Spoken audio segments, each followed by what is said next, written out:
think we have a... Okay, Google. Hey, Google. Hey, Google. Okay, Google. Hey, Google.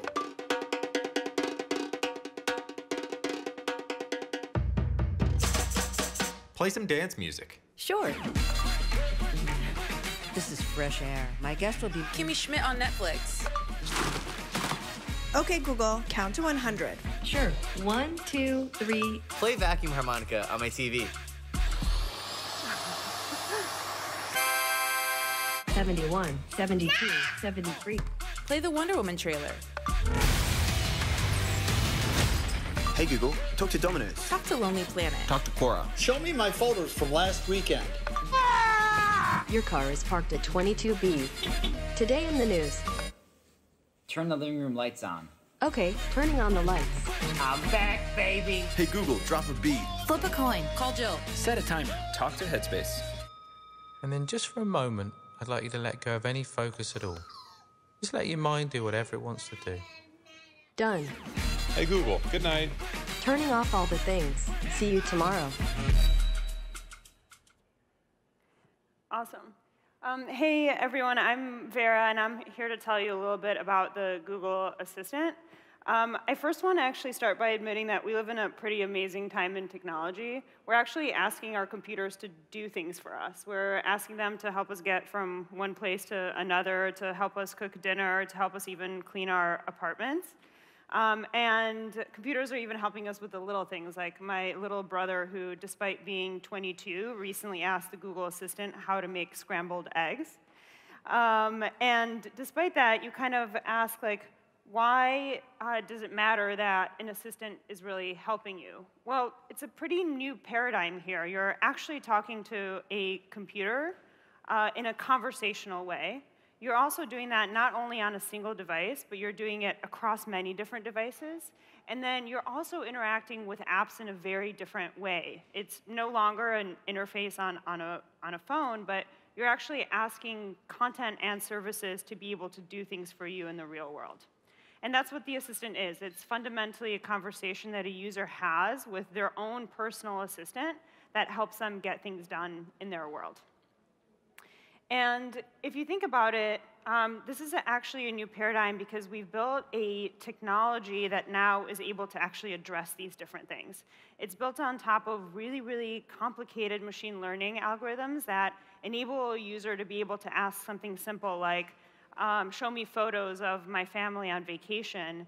And then Google is able to actually do things like analyze that you're asking for something from your personal photos versus something from the web, and be able to run that logic very quickly and be able to trigger your personal photos.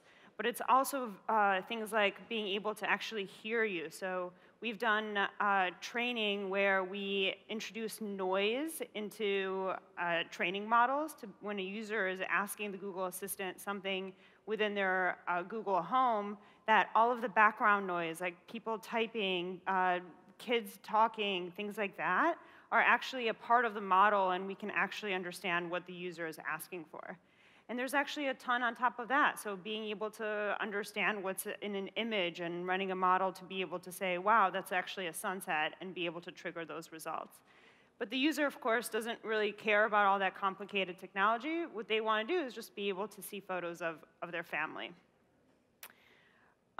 In addition to being conversational and built on top of a ton of technology, your assistant should also be available anywhere that you need it. And so the assistant today is live on mobile, both Android and on iOS. And the way that a user can get to their assistant on Android is by long pressing on home, or of course saying, OK, Google. And then the assistant is also live across other devices, things like wearables, the Google Home, and then in the future, it will be live on a lot of other different types of devices like cars, TVs. And then we also announced an an assistant SDK that allows you, if you're building a device, to be able to actually embed the assistant in it. And the third kind of key aspect to the assistant is really our developer platform. So we announced this with the intention of enabling developers to be able to actually access those users across all those different devices. Developers can build what we call assistant apps, and they're fundamentally conversations, right? So you're able to actually say, OK, Google, talk to Food Network. and be able to be introduced into dialogue with Food Network, where you might ask Food Network things like, give me a recipe for dinner.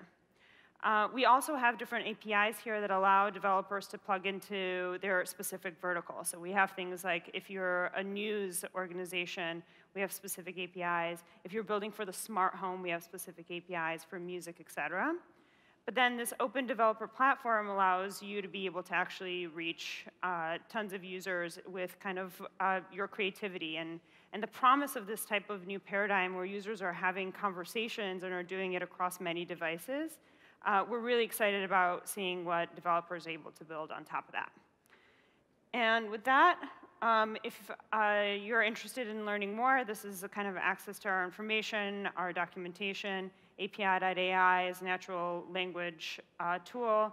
And of course, reach out to me if this is something that's interesting to you. But at its core, we're super excited about how the assistant can actually help users through conversation across devices, help them get things done.